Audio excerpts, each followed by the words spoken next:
Holocaust انسانی تاریخ کا ایک سیاہ باب۔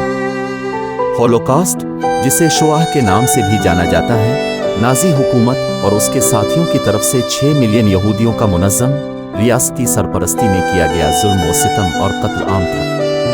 1941 اور 1945 کے درمیان یہودیوں کو ایک بڑے واقعے کے حصے کے طور پر ختم کرنے کا نشانہ بنایا گیا، جس میں خاص طور پر روما اور سنٹی، 2 رومانی گروپس، نسلی پولیس، سوویت شہری، سوویت جنگی قیدیوں، سیاسی مخالفین، ہم جنس پرست مردوں، یہ وبا کے گواہوں اور معذور افراد کا ظلم و ستم اور قتل عام شامل تھا۔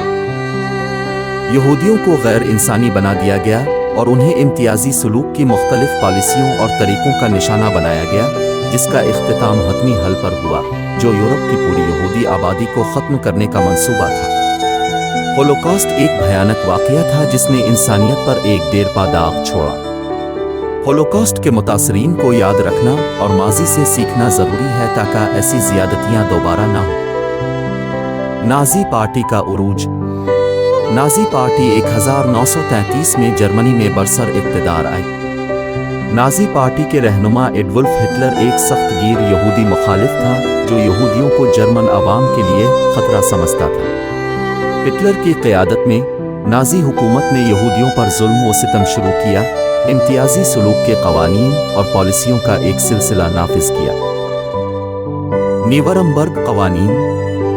1935 میں نازی حکومت نے نیورمبرگ قوانین منظور کیے، جس نے یہودیوں کو ان کی جرمن شہریت سے محروم کر دیا اور انہیں آریوں، جرمن نسل کے لوگوں سے شادی کرنے اور جنسی تعلقات قائم کرنے سے منع کیا۔ نیورمبرگ قوانین یہودیوں کے حتمی خاتمے کی طرف ایک اہم قدم تھا۔ کرسٹلنوخت۔ 1938 میں نازی حکومت نے پورے جرمنی اور آسٹریا میں یہودیوں اور یہودی املاک پر حملوں کا ایک سلسلہ چلایا۔ یہ واقعہ، جسے کرسٹلنوخت ٹوٹی ہوئی گلاس کی رات کے نام سے جانا جاتا ہے، یہودیوں کے ظلم و ستم میں ایک اہم موڑ تھا۔ حتمی حل۔ 1941 میں نازی حکومت نے حتمی حل پر عمل درآمد شروع کیا، جو یورپ کی پوری یہودی آبادی کو ختم کرنے کا منصوبہ تھا۔